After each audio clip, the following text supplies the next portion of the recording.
दोस्तों इस वीडियो को आप अंत तक जरूर देखें और इस वीडियो को दबाकर शेयर करें, क्योंकि जो किसान की समस्या है वो मैं आपके सामने रखूंगा। ये मेरी गेहूं है, जो वो कंबाइन है वो अभी यहाँ पर आने वाली है, ये गेहूं कटने वाली है। लेकिन मैंने प्रति एकड़ पूरा हिसाब लगाया है कि किसाना कितना खर्चा होता है और कितने की इनकम होती है, और बाद में जो बचता है वो मात्र 1 एकड़ गेहूं से जो इनकम होती है वो 5,000 है। इसका पूरा ब्यौरा मैं आपको दूंगा कि किसान की असली समस्या है क्या, क्यों किसान दाम मांगता है। तो चलो दोस्तों शुरू करते हैं। जो दोस्त पहली बार आए हैं वो चैनल को सब्सक्राइब भी करें, घंटी भी दबाएं ताकि हमारी वीडियो आपको सबसे पहले मिले। तो दोस्तों सबसे पहले हम बात करते हैं क्या क्या खर्चे हैं हमें इसमें, और ये निकाल रहे हैं हम गेहूं की इनकम 2020 में कैसी आती है हमारे किसान की। सबसे पहले हमारा धान का खेत खाली होता है और हमें खेत की तैयारी करनी होती है ताकि हम अपने खेत में गेहूं की बुआई करें। आज के समय में हम पराली को आग नहीं लगा सकते, हमें खेत में पराली मिलानी पड़ती है। तो इसलिए हमारा खेत की तैयारी में जो खर्चा होता है वो 4,000 के आसपास हो जाता है। और जो हम गेहूं का बीज इस्तेमाल करते हैं, नॉर्मली 40 किलो हमारे किसान इस्तेमाल करते हैं, और बीज है वो थोड़ा गेहूं के दाम से महंगा मिलता है। तो लगभग मैंने एवरेज निकाली है वो 1,000 रुपए का बीज आ जाता है। और उसके बाद हम बात करते हैं बीज शोधन की।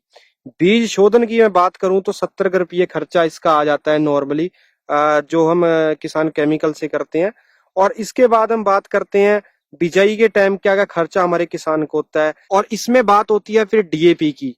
डीएपी का खर्चा 1650 रुपए लगता है किसान को।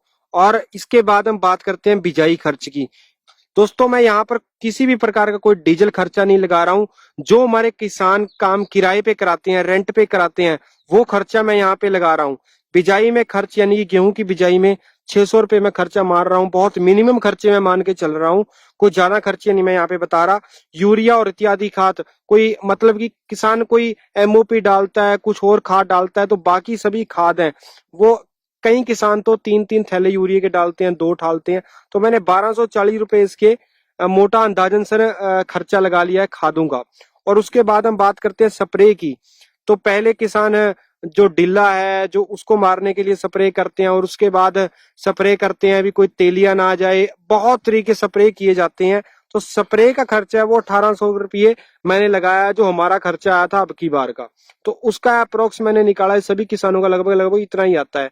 और फसल कटाई, क्योंकि आज के समय में कोई किसान, चलो ये थोड़ा डिफर कर सकता है, कोई किसान हाथ से कटाता है, कोई मशीन से कटवाता है, लेकिन मैं इसको मशीन से मान रहा हूं।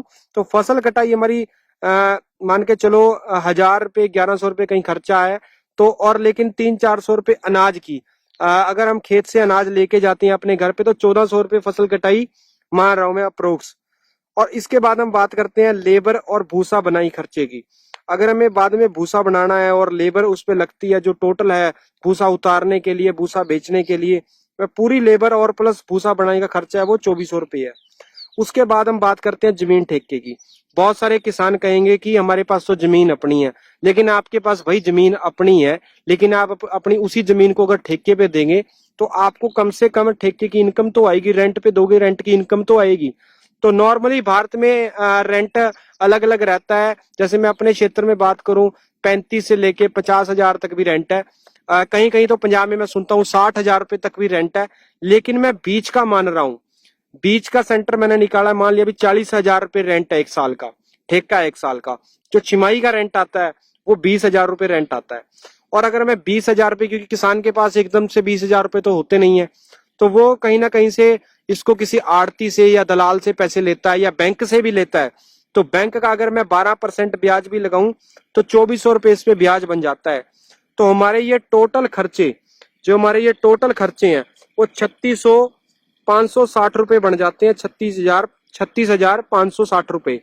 अगर मैं इनकम की बात करूं, अगर मान के चलो कहीं पे 18 क्विंटल भी होते हैं, 15 क्विंटल भी होते हैं, 13 क्विंटल भी होते हैं, अलग अलग रहते हैं।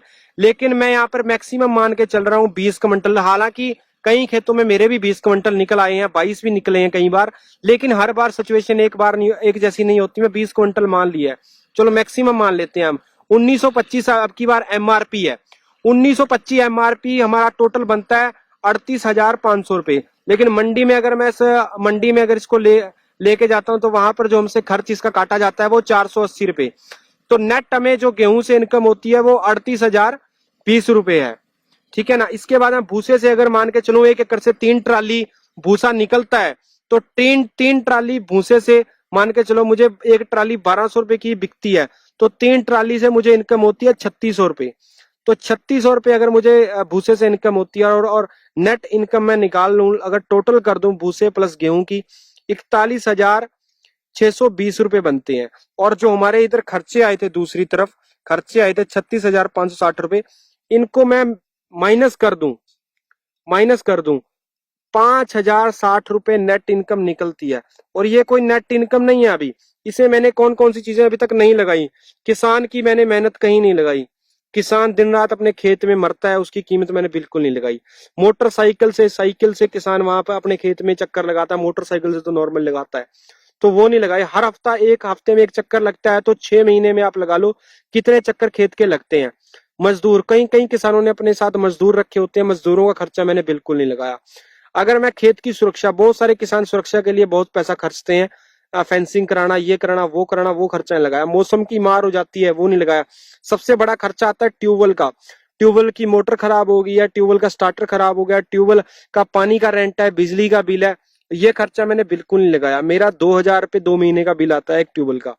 और इसके अलावा चाय का, दूध का, खेत में खाना खिलाने का, हमारी महिलाओं का जो काम है, जितना भी काम है, उसकी जीरो वैल्यू है, बिल्कुल नहीं मैंने यहाँ पे लगाया।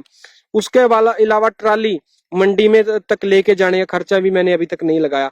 अगर मैं सभी चीजों का खर्चा लगा दूं तो भाई आपका पैसा दे के छुटेगा आपको। ये 5,000 रुपये कुछ भी वैल्यू नहीं है इसकी। तो और एक बात हो रहा है, अगर आपको अगली फसल की तैयारी करनी है और अगले सीजन में जाना है, जो पिछली बार आपसे ठेका 40,000 रुपये ले रहा था, अब की बार वो 42,000 रुपये डिमांड करेगा। तो ये एक बहुत बड़ा चक्कर है, हमारे किसान को कुछ नहीं बचता। कुल मिला के ये बात निकलती है। स्वामीनाथन रिपोर्ट क्यों लागू होनी चाहिए? क्योंकि ये जितने भी खर्चे हैं, ये सभी खर्चे जब इसके अंदर जुड़ेंगे तो तब जाके किसान का कुछ बन सकता है। और उसके बाद अगर सरकार दावा करती है कि हम किसान के खर्च का 1.5 गुना देते हैं, 1.5 गुना देते हैं, तो 1.5 गुना देते हैं तो खर्च निकालें, पहले तो हमारे सभी खर्च निकालें, उसका 1.5 गुना निकालें। इसका 1.5 गुना तो कम से कम भी, यहाँ हमारी इनकम कम से कम 70,000 होनी चाहिए। अगर हमारा मान के चलो 40,000 खर्चा हो रहा है, 40 का अभी मैं ये सभी खर्चे भी लगा लूं, 50,000 खर्चा हो रहा है, तो 1,00,000 तो 75,000 तो हमारी कम से कम आमदनी होनी चाहिए। यहाँ पे 75,000 रुपए कम से कम होने चाहिए 1 एकड़ के, तो तब जाके 1.5 गुना होगा। और ज्यादातर किसानों को तो ये MSP भी नहीं मिलता।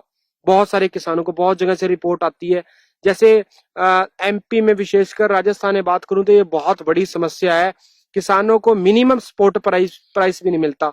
देखो किसान भाइयों, क्या दोगलापन होता है। किसानों के लिए तो मिनिमम सपोर्ट प्राइस, और जो हमारे उद्योगपति हैं, बिजनेसमैन है, उनके लिए होता है मैक्सिमम रिटेल प्राइस, कि वो मैक्सिमम बेच सकते हैं। किसानों का मिनिमम भी नहीं लिया जाता और उनको मैक्सिमम बेचने की आजादी है। तो कुल मिला के ये किसान का ब्यौरा निकलता है कि किसान क्यों आत्महत्या कर रहा है, क्यों घाटे की खेती कर रहा है। तो पूरी डिटेल है ये। किसान भाइयों, एक बहुत बड़ी खबर आई है आज ही। RBI ने जो 50 डिफॉल्टर हैं हमारे देश के सबसे बड़े, उनका 68,607 करोड़ रुपया माफ कर दिया है। और उसके अलावा अगर हमारे किसान अपने ट्रैक्टर की किस्त भरने में लेट हो जाता है तो उसका ट्रैक्टर उठा लिया जाता है। और दूसरी ओर अगर वो अपना कर्जा देने में लेट हो जाता है तो उसकी फोटो बैंक में लटका दी जाती है। तो इन 50 चोरों की फोटो कब हमारे चौराहों पे लगाई जाएगी, कब देश को पूरा इनकी लिस्ट दी जाएगी? हर बैंक के आगे इनकी लिस्ट क्यों ना लगाई जाए? इनको पकड़ के जेल के अंदर क्यों ना डाला जाए? ये चोर तो भाग जाते हैं, ब्रिटेन भाग जाते हैं, कोई कहीं भाग जाता है। तो क्या किसान ने क्या गुनाह किया? वो देश के लिए सरप्लस अनाज पैदा कर दिया है। भारत को 25 मैट्रिक टन की जरूरत है, भारत में 125 मीट्रिक टन से ज्यादा अनाज पैदा हुआ पड़ा है। इतना मैंने हिसाब लगाया, इतना मेरे खेत में कंबाइन आ गई है। तो किसान भाइयों, आपको ये वीडियो कैसी लगी है? इस वीडियो को कमेंट बॉक्स में मुझे जरूर बताएं। अगर मेरे से कोई गलती हुई है वो भी मुझे बताएं। लेकिन इस वीडियो को शेयर इतना करें, इतना शेयर करें कि ये वीडियो प्रधानमंत्री तक भी जानी चाहिए, भारत के कृषि मंत्री तक भी जानी चाहिए, ताकि वो आपकी जो लड़ाई है, हमारी जो लड़ाई है, वो उन तक पहुंचे, जो प्रॉब्लम है वो उन तक पहुंचे। इस वीडियो को हर किसान के साथ शेयर करें। ये वीडियो कॉपीराइट फ्री है, जैसे मर्जी कॉपी करें, जहां मर्जी डालें, हमें कोई दिक्कत नहीं है। तो इस वीडियो को देखने के लिए आपका तहे दिल से धन्यवाद। जय हिंद,